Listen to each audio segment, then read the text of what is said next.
Well, hello everyone, and welcome again to Hands Across the Water. With me this evening is our good friend of the show, Jock from the Rangers Journal. Jock, how you keeping, mate? I'm not too bad. It's been a while. I was going to say, is it still too late to say Happy New Year? The middle of January, maybe the 19th, maybe pushing it, but Happy New Year anyway. Thank you, mate, and the same to yourself, buddy. We're meant to have Big Baz with us as well. It's meant to be a trio tonight, but unfortunately, he's having boiler trouble, so he might be in the comments, and I think he's waiting on a boiler man to try and pull him out of a hole. But we might get Baz at some stage, but at the minute, unfortunately, it'll just be myself and our Jock. So, how have you been keeping anyway, buddy? Just in general, maybe with Rangers stuff. I think the last time we chatted, I think it was in around the Hearts game, maybe just after him. It was a bit of a down the dumps and usual Rangers podcast chat, but now we're bouncing, mate. It looks a lot different, a lot of positive. I think we're six in a row now, and everything's looking pretty good. That's it. It's night and day from say last time I was on. I think we would come back off the back of the Hearts defeat, and it was the usual having to try and pick ourselves up again. Is this what it's going to be the rest of the season? But we've went on this crazy run. We've went to really difficult places like Parkhead, Tawdry, and picked up points where traditionally we struggle.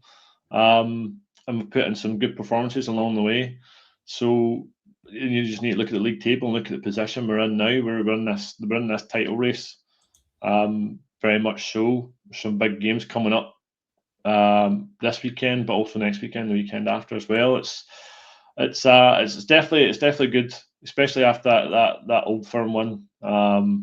It's good to come away from a place like that and 3 points in the second half performance as well, because I think the first half, I think everybody was a bit like myself, was tearing their hair out and just couldn't understand what was going on and how we were so bad, and then total flip the switch to the second half performance and we come away with the 3 points and we're flying. So long may that continue. Because there's a cup at the end of this league to be won, and I definitely think we've got what it takes to get it over the line. Yeah, I mean it's I think if we're in agreement, mate, it was probably damage limitation as much as possible. You were looking for Danny Rowe going into January. Look, let's try and keep it, even if even if it was 9 points adrift, just keep us there. Don't have it completely over, but give us some sort of hope to get to January. But to be fair, he made the turnaround. He's done that. Hearts as well. Fair play to them. I think they played 2 games back to back with 10 men and came out of that unscathed. I think Cammy Davin is injured for them now, which is one of their very key players. He's one of their workhorses in the midfield, so they might maybe struggle to try and it's hard. It's a bit like us with Connor Barron.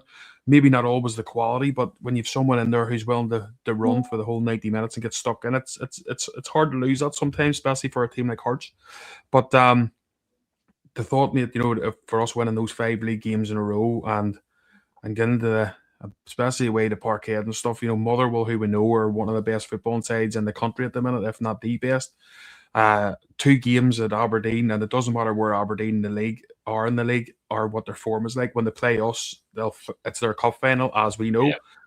But to come out of that all unscathed and be right in the mix, that's all credit to Danny Rowe, isn't it? He's done an amazing job, and to be fair to the board, they're backing him, which is good to see. Yeah, definitely. It's one thing I noticed, particularly the Motherwell game. There was you've seen a togetherness and a steeliness about the team, which traditionally over the years is quite frail at times. But you could see something was starting to build and something was starting to click with some of the players, and that's only got better as obviously the Celtic game and then the 2 games against Aberdeen, particularly the one at Ibrox, where they did come at us and they came out the traps and they had a couple of chances which they didn't take, and then we use our new weapon, which is this set piece coach, and we get 2 set piece goals because we're still sort of struggling up front, maybe just a wee bit. But see those corners and free kicks that we have now are such a weapon, and that's credit to Danny Rowe and this new set piece coach we've got in. And it's something else that's helped us get points on the board where the time we probably struggle. But yeah, I say this is talking about Devlin there. Devlin is a key player for Hearts, and he will be a big miss. But Shanklin's also out as well. Shanklin pulled up with I think it was a hamstring or something during the week as well there. So that's another big loss for them. It really is. So Oh, it's did he? I did hear that. I noticed he was subbed off in the extra time, but I didn't actually know it was due to injury. I just thought he was just. But there you go. That is a big hit for them if that's right, Jack. that's a big loss for them as well. So this is where Rangers really need to take stock and strike. Granted, we've got the European game in midweek. But it'd be interesting to see what kind of team he plays that, because I think yes, we probably do need we could probably get a couple more coefficient points, which will do us no harm in the long run. I do think the Yeah. priority now should be the league, and should be the league game on Sunday. Oh, 100%. No, I agree with you.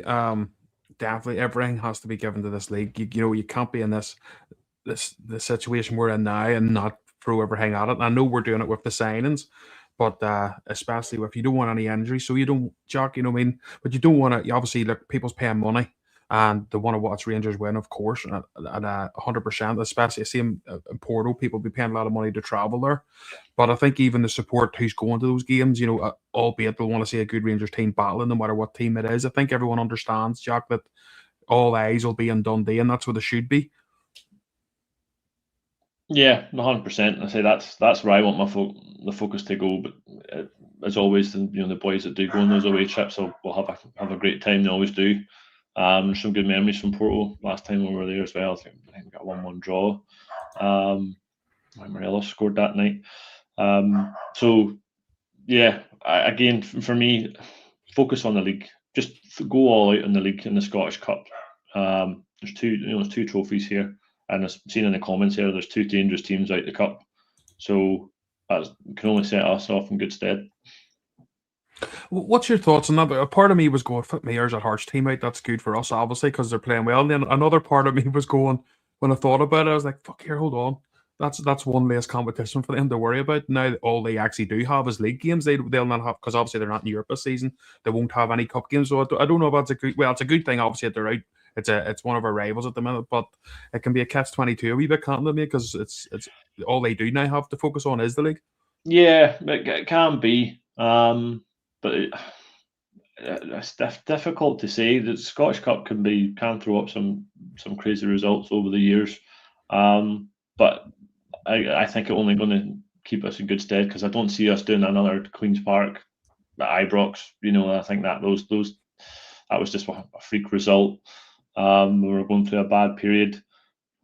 The more bigger teams get knocked out, I think it's only going to help us in the long run. And obviously, they'll want Rangers and Celtic in the cup, ideally for a cup final, because it's worth more money to them, them corporate boys as well. So they'll not want. I actually thought Davis was going to pull Celtic out for us in that draw whenever there was only a couple of balls left, and I was like, he's going to pull Celtic out. Thankfully, he didn't. And they've got Dundee. I think they got at home. Yes, they did. That'll not be an easy game. It's not a gimme, that's for sure. He'll obviously want to try and get a cup run as well. So it'll be interesting to see. But I think we'll take it pretty handy that we're through the next round, and it's we can look forward to the next fixture, whatever it'll be. Yeah, 100%. It's as I say, you'd rather be in it, I mean, it's all right. It's all right us saying there, it's all about the league. But at the end of the day, the Hearts men would rather still be in that than not being in it. You know what I mean? But good thing for us is we've got as you say, we've got a good chance. I would expect Queen's Park to probably put out Stranraer, if we're being honest. But as you say, anything can happen in the cup. But I would expect. But it's a wee bit of a revenge for us then, if now getting Queen's Park, mate. That you say we're in a bad place at the time, and Queen's Park, fair play to them, deserved it on the day. But it's good to actually get them back the very next season, so we can hopefully put that one right again. No, that's it. As soon as we've seen it and then been drawn, and it was the same thing in the comments. Everybody was saying the same thing, and in the group chat as well, that this will be, one to get one back over and just set the record straight in terms of that, because then that was it. They had their day. It's credit to them. They turned up and they really did a number on us that day. And I just remember laughing at the state thing, because the players in the pitch were laughing at us. The Queen's Park players were laughing at our Rangers players because of the way they were getting on, and you're like, geez, these boys have turned up and done a real number on us here. Yeah. So hopefully, we'll put the record straight, and we'll do what we did against Stannon, and just take our time and take our chances and create some good moments and get some minutes in the legs of the players that aren't just starting at the moment, fringe players and things like that, and give them a cup run, because it's those kind of games that those guys need. If they can't get into the first team, they need these, take their chance in these other kind of games. Yep. We'll move on to a wee bit about. Let me see our new signings. What's your thoughts on the three guys we've brought in, Jack? Really good talent, and the good thing is for me, mate, just quickly, they've all got height. They're all very physical. Something that we've lacked for such a long time. It's good to see someone finally seeing that we play in Scotland and we need these strong physical players. But they've also got a bit of skill about them, and two of them, which is good to see, have actually won the leagues and of experience of going through title fights and winning the leagues in the biggest division in their countries, respective countries that they were playing in. So that they're going to only be good for us experience that way, mate. But also they've got the quality to hopefully to make us better. And I would say all three of these guys, when they're all fit and rare and go, would come straight into that team and actually improve the first team straight away. Yeah, I think so. You're looking at obviously what we brought in over the summer and the profile that was targeted by Thelwell at the time and Dan Purdy. You can see where they were going. They're obviously down the Championship, thinking if players can cut it in the Championship, the next level for them is Premier League. So there's no reason why they can't come up to Scotland and do a job up here. And obviously they found out the hard way that it's not just as simple as that. You need to have a mentality about you to come up and play for Rangers, because you have to win every game. Where if you draw a game or lose a game in the Championship, it's not a problem. You just go on to the next one. Whereas, this sit and festers. So you need to have that mentality, and a lot of players were found out quite quickly. Granted, the manager choice didn't help, and the style of football didn't help, but we've now went the opposite way, and we've obviously went into Europe, where I think we should have maybe done a hybrid approach and done partly Europe and partly, maybe go down the England Championship, wherever. But you look at, like you talking about physicality, Chiguani's 6'4", absolute powerhouse midfield, box to box midfielder, can play a ball. You've got your guy Tour Romans there, who I was actually looking at in our group chat, the scouting department in our area, and they were saying that this guy's got the highest overlap and underlap stats for the Belgian league. So he's in. So this is a left-sided defender that is going to bomb forward and is going to go on the outside. It's going to cut on the inside, attacking, but can also defend, which is the modern fullback these days. You need to have both traits, otherwise you're not going to get used right. And then Olsen speaks for himself. Gerrard tried to get him in before he got his big move to Bologna. And then off the back of the Bologna move, he also went to Bruges. And then Bruges sold him to Wolfsburg for the guts of £12 million. And he's a Danish international. And that's something that Rangers teams over the years have international players. We want our players to be international players, the elite of their country. This is what we're getting with this Olsen guy. He's a baller when he gets up and running. I know he's probably not the fittest because he's not had the games with the rest of the two, Romans and Chiguani. They have been playing games week in, week out. Sure, he got sent off against Celtic, Chiguani, didn't he? But Cal McGregor, so he's already in the good books with some of the Rangers fans. But yeah, and we're spending money on quality as well, which is good to see. So these guys have got big boots to fill, but they're going to be part of the squad, and that's what we need. We need a squad that can compete, and we need a squad that has quality on the bench as well. We need people in multiple positions being under pressure for their shirt, and I think these guys will help with that as well. They'll put pressure on certain people to perform, and that's what we want, because we want the best each player for each position, don't we? Yeah, no, 100%. I mean, I agree with everything you've said there. It's like that's something we haven't had in a long time. We've had players, especially the way the squad was built. If Kasama wasn't playing well, you didn't really have an attacking outlet. If Magoma gets injured, you're putting in Max Aarons at left back, who cannot play there. We've seen that multiple times this season, and now at least, and I feel, I don't know if you feel the same, Jack, but I feel very bit bad for Gassam, because every winger will have his off day, but especially if you're playing them on the wrong side and then you're putting them back on their normal side again, and they're getting flipped and about, and don't get me wrong, there's games where you'd expect more from them as well, understand that. But I think, all that flipping and changing, it means now, hopefully, if we have, like, say, Olsen playing on the right wing, you've got Antman back as well. If he can sort of help there when he needs to be substituted on and stuff, it means he can sort of let Gassama play on his more favourable side, and that might help him as well. Yeah, I mean, I get people's frustrations with Gassama, I do, but he's still, yes, maybe hasn't an end product, but he's influencing games. He's winning penalties, he's winning free kicks. He is getting assists, and he's doing what we want our wingers to do. He's hitting bylines, he's cutting inside, he's turning defenders inside out, and he's got pace to burn. And it's going to be difficult in games where you're coming up against a back five or even some back six, where they've just got a wall of defenders and you're trying to break through.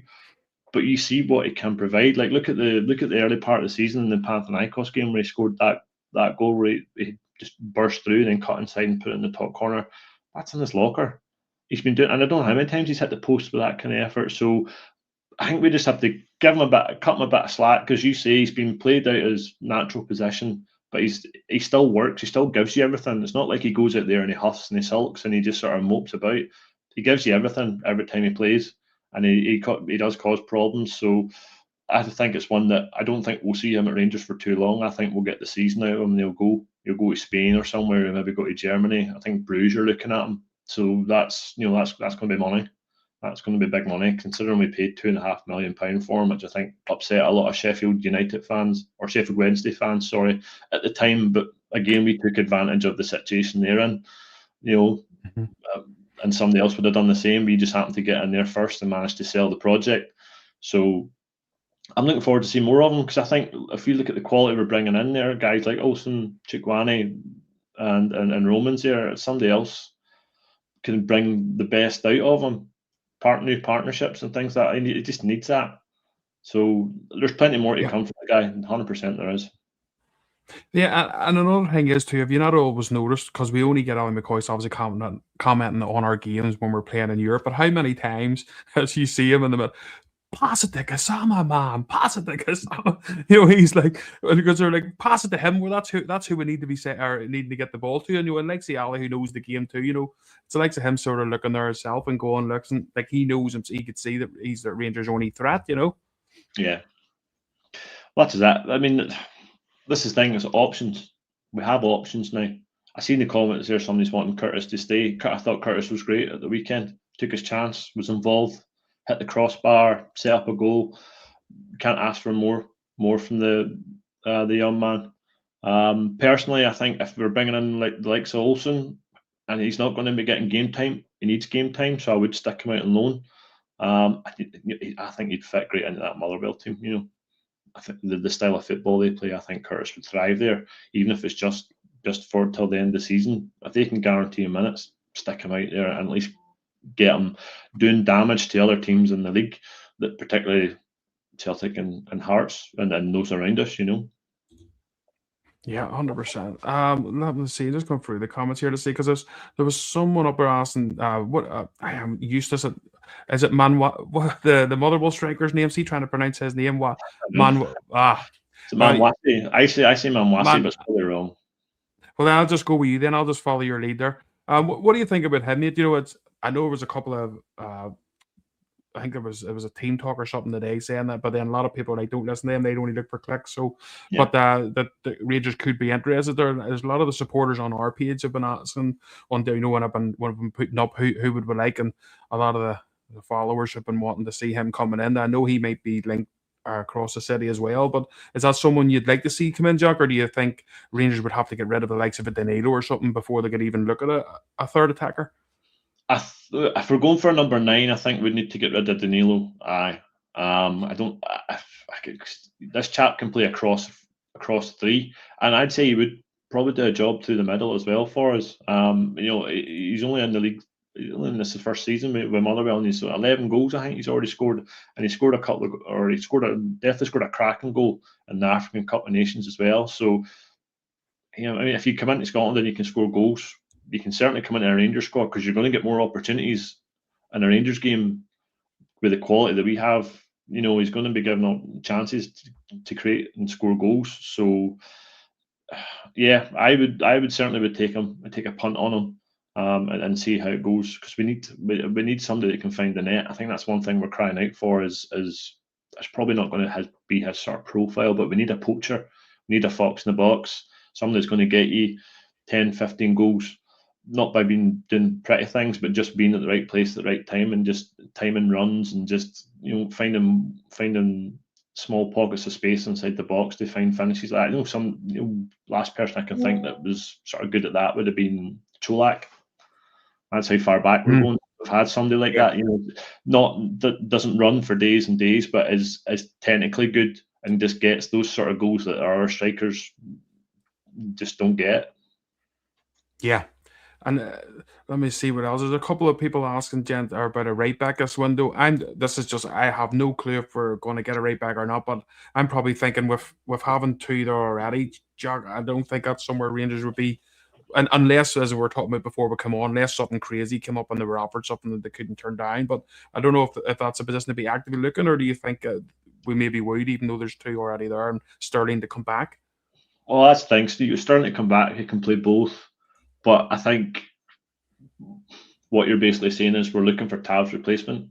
But we've been looking for Tav's replacement for probably the best part of 2, maybe even 3 years now. And Sterling was supposed to be that guy, but Sterling's not going to give you, the 15 assists and 5 penalties and maybe 3 or 4 goals from, open play that Tav gives you. And that's just testament to Tav's giving you those numbers now when he's 34, but his numbers were far higher. It's just the age is catching up with Tav. And I think Arns probably was supposed to be sort of the bring him in loan sign, and if it works out, we'll probably spend money on him in the summer. But it's just not worked out because he was chucked out to left back at the start when he first came in, and it was just a bit of a mess, bit of a disaster. But he was filling a gap, wasn't he? Because we didn't have Magoma at that point. So yes, I agree. Right back is something that probably needs looked at, unless we give Tav an extra year. Interesting to see what happens there, but I think long term, yes, we need to be looking at a right back. And as you say, if something pops up now that's too good to jump, I think the club probably will jump on it and take it if it's going to help us in the long run. 100%, I'll be all for it. Just depends who it is. That's the thing, and I'm not privy to any right backs that are tearing things up at the moment. I'm more focused on what's happening at their end of the pitch.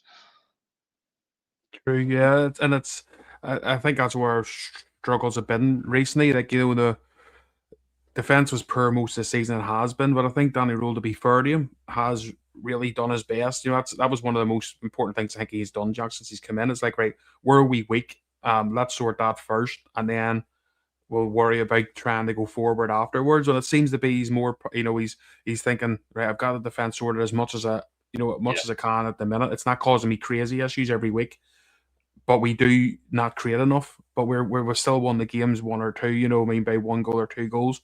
And I think that's probably why he's looking at all, the forward players, Jack, to give us more firing power. And then it looks like get these in, and then we're going to maybe look at a centre back or whatever afterwards. But he's definitely prioritised the forward positions, hasn't he, rather than the defence. It's early in the window. Yeah, you can see that, and I think a big part of that is Suter coming back as well. Suter came back and looked fitter, and he's looking stronger, and you can obviously tell that Suter's contract's up, so he's obviously trying to win himself a contract with the club. And Fernandez as well. The two together are a good pairing, and it's working out well. He seems to have got this good partnership together, kind of like a Goldson and a Balogun. Two solid, dependable, honest centre backs that carry a goal threat. Particularly Fernandez, his goal record's great, and long may that continue this season because he's such an aerial threat, and he's improved game on game and doesn't look at a place in that Rangers team now. So yeah, as you say, sorted out the mess at the back first. My fear was when Giga came back, he'd chuck Giga straight into the team, but he's not. Which I'm glad he hasn't, because I thought that's going to upset things. Just keep the continuity going, keep what's working, and that's that's Fernandez and Suter. I think Giga, to be fair now, he started off not too bad. Actually, it was a couple of the early games where like, hey, this boy can play. He was strolling out with the ball and stuff in the one of European games. There was a video of him looking well, and it seemed to be made ever since that first couple of minutes at Parkhead, at Hampton in the cup, League Cup. His confidence from the end, mate, was absolutely shot to bits. He just never seemed the same player after that. So he didn't. He just looked so shaky, straight out of confidence. And then I was thinking, well, maybe if he goes to the African Cup of Nations, maybe hopefully he gets his confidence back there. But I don't even think he played a single minute. So it's not one you want in, is it really? Because to be fair, Fernandez has done well since he's got his chance to come in. Yeah, that's it. He's taking the chance, and you can see there is a player there. You can see there still is a rawness there, but having somebody like Suter in beside him, seasoned veteran centre back now, is only going to help him grow and help him develop, and as he gets these minutes, because Fernandez hasn't had a lot of minutes of professional football. That's why I think there's a lot of eyebrows raised whenever he paid the money we did for him. Because there wasn't much experience here, but he's getting that with us now, and he's as I say, he's got so much going for him. He's the physicality, the aerial ability he has is he's quite good on the ball as well. He's good with his feet, as I've noticed, and he likes to carry the ball forward as well, which in the modern game is something you need to do. You need to be seen to taking the ball out from the back and be able to pick passes, and there's definitely something we've seen him do more and more as he's grown in confidence in the Rangers team. Yeah, 100%. Just while we're talking about management, Barry Fry was chatting about him today. Barry Fry still really likes, but he actually didn't know this, but he was saying that Manny Fernandez was offered to Norwich. Norwich actually put in a deal for £3 million, and Manny Fernandez turned it down. Didn't want to move at the time, and a few weeks later, he ended up Rangers came in, and that's where he wanted to go, and he went there. But he's still Barry Fry's basically saying he's adamant that Rangers are going to make millions of pounds from him. He thinks that that's what we're going to get eventually. And as you say, he has been raw. There's no doubt about it. And at times he's looked, being a bit of a bomb square. But I think it's now he's just grown into the confidence a wee bit, the complete opposite from Giga. He's growing in confidence where Giga's a shot to bits. But I'll Barry Fry, to be fair to him, like he's now the Wardy Fox in the game, and he's been able to spot a player. He's done it for years. He's done well at that level. So if Barry thinks there's something there at him, maybe there is, Jack. No, I think so. We're seeing it week in, week out now. You just see it. You can see him growing in confidence. He's growing into the shirt, which is, it's quite difficult to do at Rangers when things aren't going well. Because he started off, there was just, everybody was like, why are we paying this kind of money for this basically totally unproven English centre back? But we're seeing now why. You can see it in the performances. You've seen it in the goal threat he carries as well.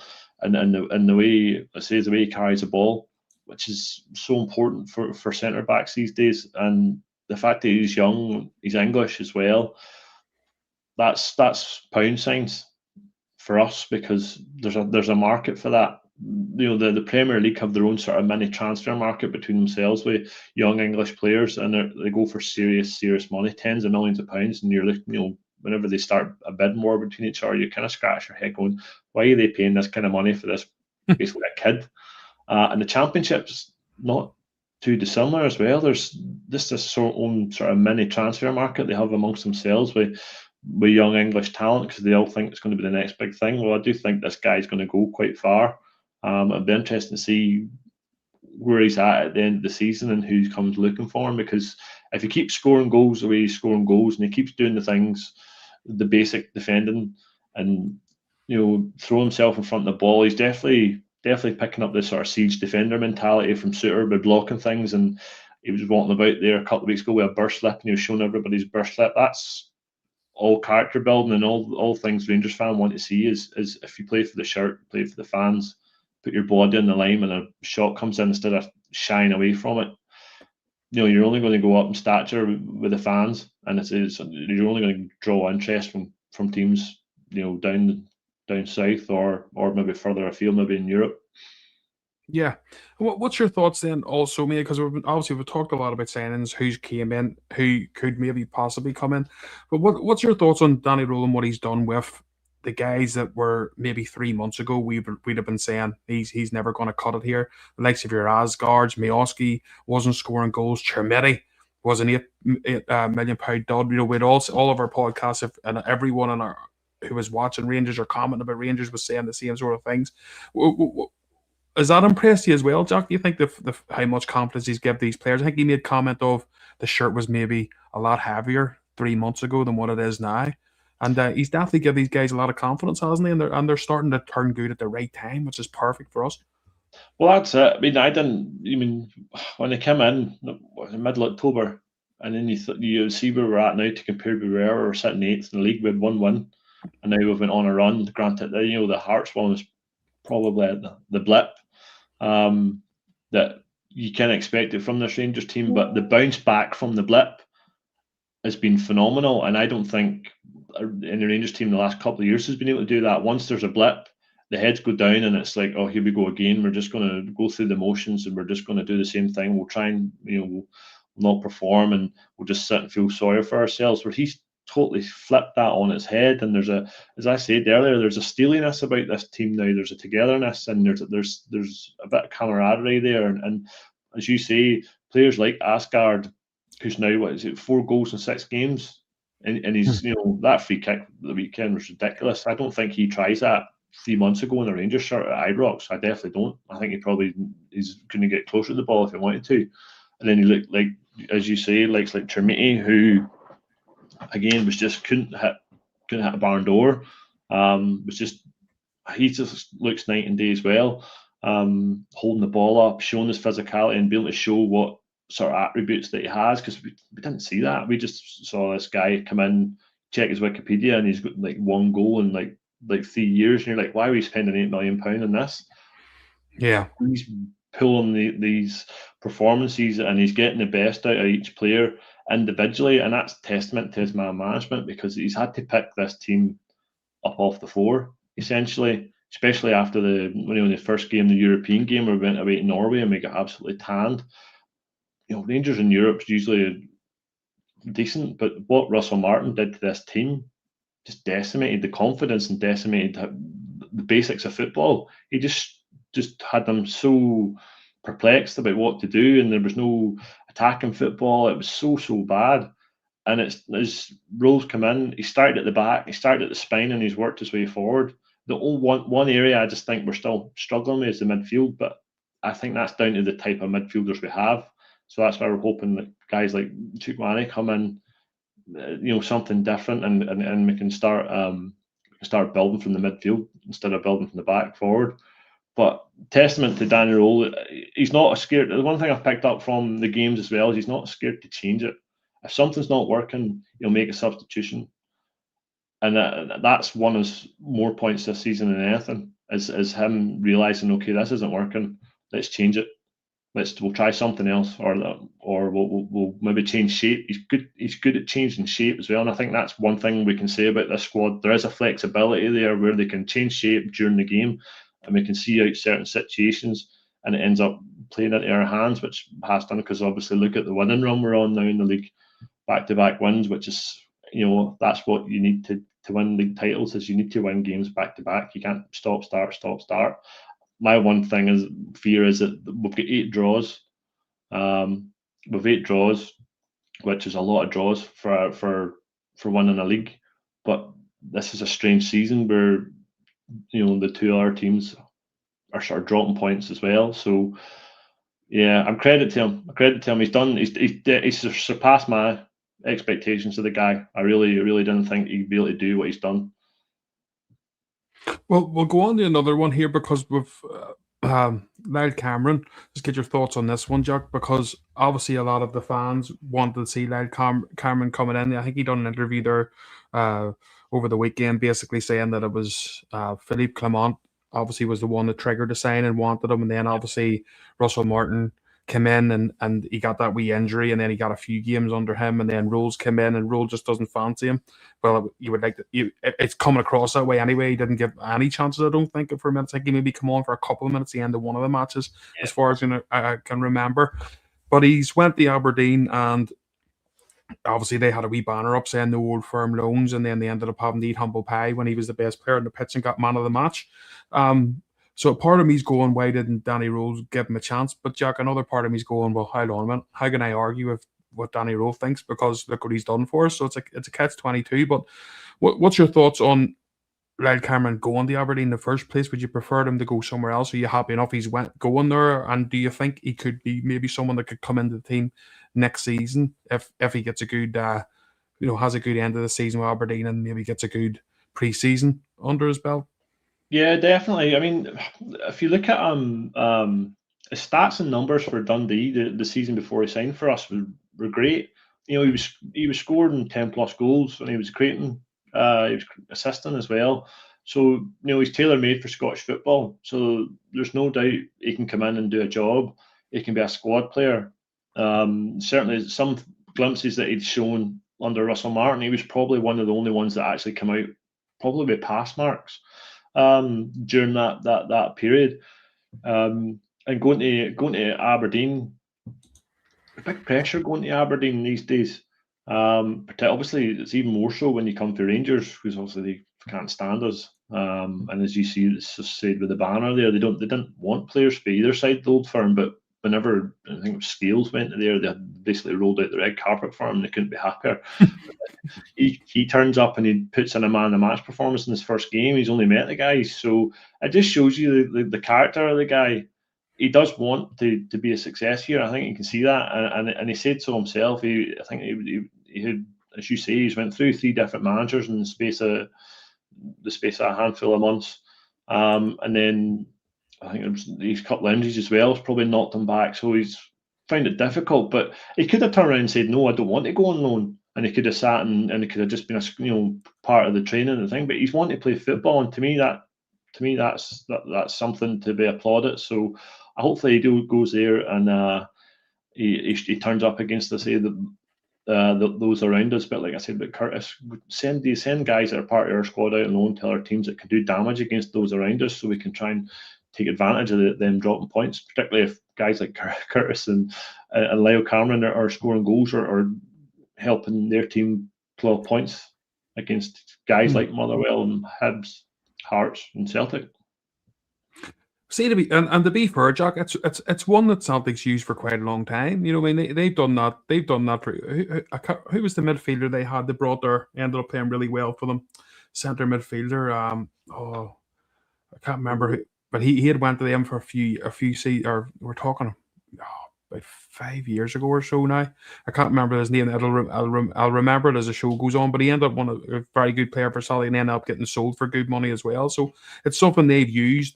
Plus, I think he hurt us a few times when we were playing them. So it's something they've used for a while, but it's a thing we haven't done for quite a while. As you say, is give your raw talent instead of letting them languish, and sitting on benches or playing for, under 19 teams that they'll only get games here and there. Let them go into the clubs in the league, because then they're getting into the battlefield of where we're expecting them to play if they come to us. And it can only be a good thing. No, that's it. I don't know. I think there's that's the one. Christie, yeah, yeah. I think there's a bit of snobbery from other clubs towards Rangers, and it's always been the way. It's especially whenever we're trying to buy players from them. There's always I was back in the day. I would have called it the Rangers tax. So Rangers just come and we'll chuck on an extra 500k or £1 million onto whoever we're buying for Hibs. Hibs notoriously difficult to deal with, and Aberdeen as well. Obviously, whenever we went in for McInnes all those years ago, there was a real hesitancy there, and there was a bit of snobbery there as well. So, yeah, I mean, I don't understand why other clubs in Scotland don't want to take our youth products, because we've got the best facilities. We can produce some quality players. It's just trying to get those quality youths into the Rangers team. It's just difficult. I think it's one of the things that we struggle with, I think, as a football club, is getting our best youth talent into the actual Rangers first team, and then ultimately punting them for money. We've only got a handful of successes in the time that I've been supporting Rangers. You're talking Nathan Patterson being one. Who was the other one? Alan Hutton. That's as far back I'm going. Two proper youth products. Bill, you could say McGregor. McGregor, but maybe But that's how far back you're going. You're going to a guy that's retired. Two of them out of the three we're talking about. Didn't get much money for him at all. And they say Billy Gilmore. Sorry, my phone's ringing there. Billy Gilmore, we didn't even. I think we only got 500k because he was only 16, 15 whenever Chelsea came in and poached him. So we never even got to see him play in the Rangers shirt. So I do think we have quality there that the rest of the league could come and take and help develop, but maybe they don't want to develop Rangers players. Maybe there's, as I say, maybe there's that wee bit of snobbery there. Yeah. We'll also move on to the whole Miovski obviously got himself 3 goals. Chermiti, as we've talked about as well, is looking a lot better, definitely with holding up the ball and stuff. But Miovski will maybe get you more goals game to game, but Chermiti, does he offer you more, especially if Lexi Olsen on now you can hold the ball up and pass it to your more quality players to make more chances for our strikers? But obviously, if us only playing one striker in games under Danny Rule, who do you think he'll get? Anyone that's watched as well in the comments, fire in who you would rather see in the team, especially for Dundee and these big league games coming up. But who would you rather see starting, like say Dundee at Ibrox, and would it be a different one of the different players for maybe the European game on Thursday? Yeah, I mean, how do you turn around and tell the player that's just scored a hat trick that he's not starting the next game? You know what I mean? It's one of those. It's one of those catch-22s, but that's what you want. You want to say that he's not a fringe player, but you want the rotation side of things. You want him to be picking up goals against clubs like Athletic at the early rounds of the cup, just to build the confidence, because we know he can score, and he scored a range of goals there at the weekend. Header, neat finishes inside the box. He's got that in his locker. It's more Chermiti we need to see more of and see what else he can provide, because the two goals against Celtic where he's not scoring those kind of goals against Athletic. So I would probably go with Chermiti in the European game, because I think there'll be more space. I think you can utilise his pace and his height and his strength in that, a bit like he did against Celtic. And then I would stick with Miovski for the league game, because he's tried and tested in Scotland, doesn't he? He's started to get goals for us, but he's scored goals for fun for Aberdeen against teams like Dundee. So that's how I'd line up.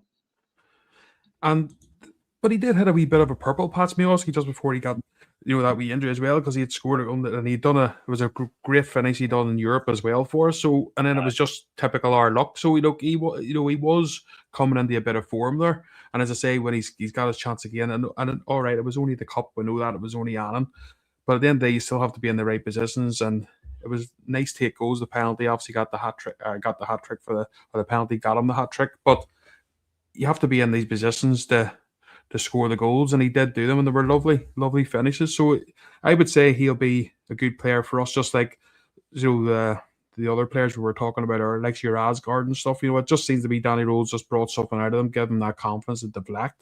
But it's good to have 2 options at least. Yeah. And I know Danilo, for me, I don't know what you think, Jack. I think since he had that knee injury, he just does not look like the same player. He came on against Annan. He didn't really show much, and it's a pity, because we all love Danilo's father and stuff. He comes these bounces. He's always, everyone loves when he comes over, and we love to see Danilo doing well. But it just looks for me, mate, that one's just not going to work out. It's sad, but it seems to be at the injuries. Maybe I just can't see him getting many minutes at all. No, but like you say, it's frustrating for the guy, because when he came in, he has a purple patch, and he's had a purple patch this season as well. The goals against Kilmarnock earlier. Mm-hmm.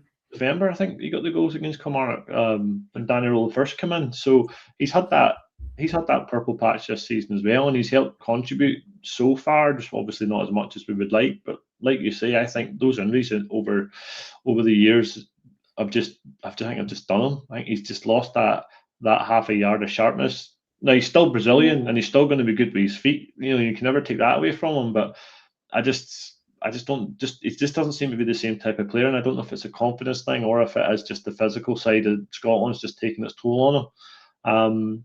And it's just, he's one that I think we probably do need to move on, but where and for how much? Who's going to want to pay pay money for him whenever he's, like, as we say, he's just not the same player he was when he first came in the door. Because he came in and he was flying, and he scored a goal, but he fractured his cheekbone, and that was months out. Comes back, and then he gets a bit of purple patch again, and then I think it was his collarbone. He cracked his collarbone, something, he landed stupid or something, and then that was months out as well. It's just never really worked for the guy. And I actually thought pre-season he was only one scoring goals in pre-season, and I thought, right, okay, this is going to be his season. He's going to hit the ground running here, and it's just never worked. He just looked so out of sorts on that Russell Martin team at the start of the season, but then again, how many of the rest of them did as well. It's just not worked at all for him, and it's a shame because he's a nice guy, and as you say, we all love his dad bouncing about, giving him the support. So I do feel for Timmy or Danilo, because he is probably going to go down as a poor signing, a poor waste of money, because it was a big outlay. £6 million, I think we paid Feyenoord for him at the time.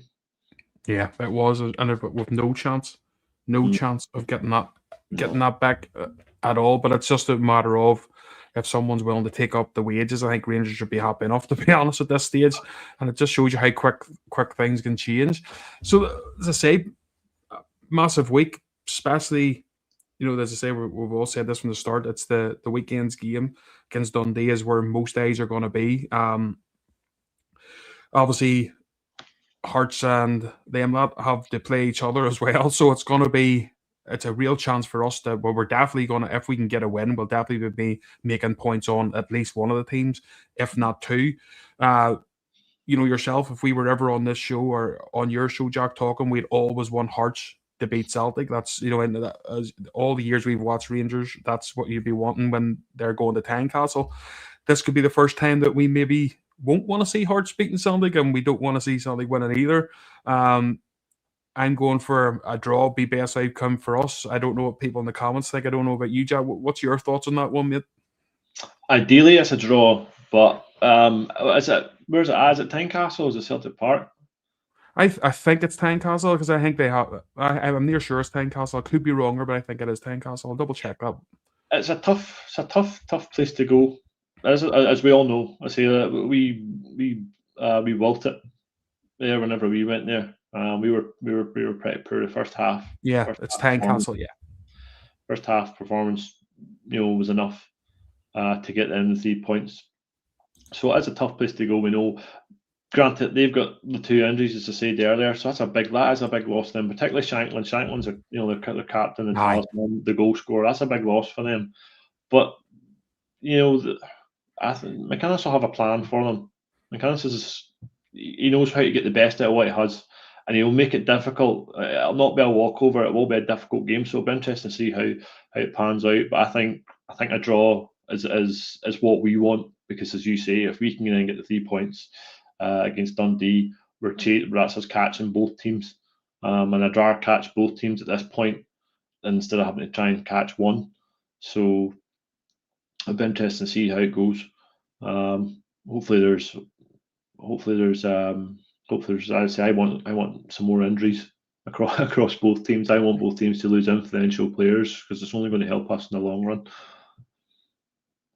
And as you say, mate, like, it only means anything for us if we win at Dundee. That's our win at our game at Ibrox against Dundee. Sorry, and look, we've seen a Stephen Presti team that we're laughing at all at the start of the year. If you remember, there's the school team, the headmaster coming in. What a shambles seasons are going to be. But they came and got a draw against us. It was late on that we snatched a bloody draw off them. We were very lucky under Russell Martin, but obviously we're a different animal now, and hopefully we can go there with a bit of confidence at Ibrox, a bit of confidence against Dundee and go and whop them. But that's what we're hoping anyway. But I would definitely have let's say a bit more belief in Danny Rowe's team at Ibrox against Dundee than what we had under Russell Martin's team. But you still have to get the job done, don't you, mate? Well, that's it. And they say the 3 new signings. Now, granted, I think only two of them will be involved. I think Romans is still, I think, a couple of weeks away. I think he's just been managed. He's come back for a knock, I think, so he's been managed. So the crowd will be up for it, because the crowd will be interested to see these new guys, particularly Olsen. And guys like Tav and Butland and all them boys, they'll be saying, like, they came here and look what they did to us last time. We were a laughing stock. Let's go out there and put this right and go over and get the 3 points, but go and do it in a certain manner that is night and day from what we served up last time they were here. So I don't have any worries about Dundee at the moment. As you say, we're in good form. And there'll be a buzz about the place as well, especially if the result goes the way we want it to. Between them two, if they do serve up a draw and there's a chance, there'll be an expectation as well. And I think this team now under Danny Roll can meet those expectations. Whereas before, when we have a chance, we've usually chucked it, or we've just not taken the opportunity the way we should have done. I think this Rangers team's different mindset and different mentality under Danny Roll, and I think we'll take advantage of any slip up. I think for either team. And what's your thoughts on the obviously in Europe, none of the new signings will be able to play in that, but would you expect any of the new signings? I know obviously Drew Romans, he's got a wee nigger, so we've already been told he will be fed in, and McGowan's doing okay there anyway, so there is no panic. But do you expect any of the new signings to start, or do you think he'll maybe feed the likes of Olsen in? I don't know. It's a good question. I'd like to think he'd chuck him in first home game. Why not? Chukmani came on and looked okay whenever he came on against Anna. So why not? I see obviously the Barn being out. There is a spot in that midfield up for grabs, because it's not going to be Rothwell. It'll be coming in. It'll be Chukmani, I'd imagine. So I would start them. I give the fans what they want. We want to see Olsen on that right hand side. We want to see what he can do, because that's what Roll had said in the press conference. It's what he told Kavanagh and the board what he wanted. He wanted a right sided, left footed player. We've got him. Let's use him. Yep, 100%. And a good commenter earlier on, someone put in, it's not just the two injuries. It's actually if you would have had 2 red cards in a row, Hearts are 2 red cards in a row in the league, so that's also going to be suspensions for them as well. So that's quite a lot. If you're losing your best striker, one of your best midfielders, you have a couple of guys going to be out suspended. That's a lot, even for ourselves. If we lost our top goal scorer, we lost one of our good midfielders, and 2 guys were out suspended. That's a big dent in your squad, isn't it? It is, and that's the pressures of playing at the top of the league and being there. You have to cope with this. Hearts aren't used to this. Celtic, yes. Rangers, not so much as we'd like, but have been there and sort of know how to deal with it. Tav, Butland, those kind of guys will be able to lean on that experience and say, look, this is what you need to put up with. Suspensions, injuries, everybody needs to dig in, and that's why you have a nice squad. We're adding to that squad, which can only be a positive, for us in the long term. So I totally agree.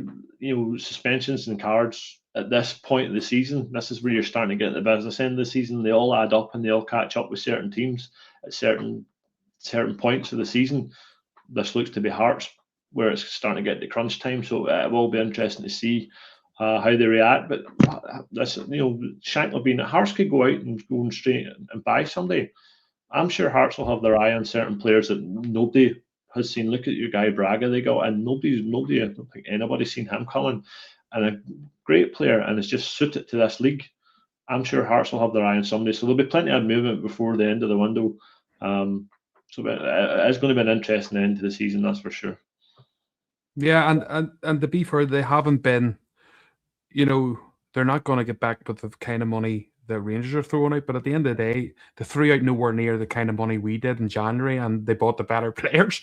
You know what I mean? So it shows that they can. That I can't remember who the name of the group that they use. Is it Brighton that they've come originally from? Is it their owners? They're part of Brighton, so they bring in good players. They know how to scout the right players for the right leagues, and they've proved that they can do that. But they would need to get them all right again. It doesn't always happen, but it seems more often than not. That group that they use for their stats to bring players in, more often than not, they get the good players in that they need for the leagues that they're bringing these players in for. Well, that's it. I know what you're saying. I can't remember the name. There is a name for it. It's something model. It's like Brighton have used it and have made money hand over fist. And then, as usual, what what happens down in England is if Chelsea's interested, somebody else is going to be interested. So there's a bidding war, and they just laugh all the way at the bank. This is what this guy's trying to do with Hearts. And granted, he's only been in the door 6 months, but look what's worked. They've brought in some players from I think it was a third division. It's a third division Germany and second division Norway, guys that have just been plucked out of nowhere, but because of this whatever data model they're using and whatever they're feeding into this computer that's basically churning out these players, this is who you should be looking for. And credit to them, it does seem to be working because they're getting results. Granted, we'll see at the end of the season exactly what it produces, but I mean it's modern football now, isn't it? It's just the way most clubs is trying to do that now. It's about bringing in a cheap phenomenal talent and punting it for serious money because it's all about profit these days, isn't it? Well, 100%. This is it. And you made a case there earlier about Gassama maybe going somewhere, could possibly go with this next season. You maybe like Nicholas Raskin, who'll have a World Cup and stuff, and if he does well there, but I think the support needs to. We ourselves as well. We all need to realize you can't keep spending money all the time. I mean the big money because you have to, especially with financial fair play. You need to be obviously cutting your cloth the right way with financial fair play. But if we keep bringing the players in and if we're selling them on for big profit, that's sort of the model that Rangers need to be doing, Jock, isn't it? It's just and reinvesting again, and it's something again across the city. Maybe not as much the last couple of seasons, but they've proved that it can be done in Scotland. If you bring the right players in, you're winning leagues. Teams in Europe will come in and pay decent money to get these players away from Scotland and into their own leagues. Yeah, but it's just the difference with them across the other side is that they've been doing it that wee bit longer, but they've been winning trophies, and we haven't. And it's something that we need to try and get. That we need to turn that tide. As we need to do the same thing, bring the players in and flip them for good money, but we also need to be winning trophies as well. So it's trying to get that balance right. I think see this is what this guy's doing now with this January window, because look at the opportunity you have at the end of this season. This will be probably the last season that Scottish team qualifies directly into Champions League. So there's 40 million pound plus sitting, waiting for whoever rolls the dice and goes for it. Clearly, we're doing that because say that Champions League money won't be there next, not next season, the season after, and the season after that, it will be so much more difficult to qualify for that competition. So I think we need to say strike when the iron's hot and take advantage of the position that we've found ourselves in, where I don't think anybody thought we'd be in a league title race in October come this side of January, but we are. So, we need to go for it. Yeah. Just before we go, as a few people asking about that Ofcon fan, I don't know if you've seen any of that, Jack. That was absolute. I actually wasn't watching it until I seen online. Everyone was like, "Get that bloody final on if you're not watching." When I started to watch, and it was absolute bedlam, wasn't it? Crazy. It was nuts. And then, have you seen all the videos after it now, where the Moroccan ball boys chasing after the Senegal number 2 goalkeeper because he had a towel? And he was given a towel so the goalie could dry his gloves and dry the ball. But they were tackling him on the pitch and stuff. It was just mad. And then it's obviously they'll carry on with the referee and stuff. Then your chap tried the Panenka penalty. Well, if he just up and puts the laces through that, they're home and dry. The host nation's won it, and he's probably he's never. I'm gonna say he's gonna buy a pint because they don't drink, but he's basically god status for his country. But now you'll probably not be able to show his face his country anymore after that.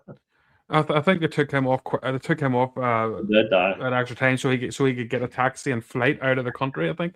But anyway, mate, Mantle, and we know Scottish football's mental, but the AFCON always goes one step even ahead of how crazy Scottish football can be.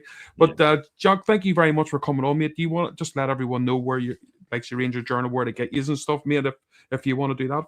No, thanks for having me. It's always good to come on and chat Rangers with yourself. Jay and Baz has had these issues.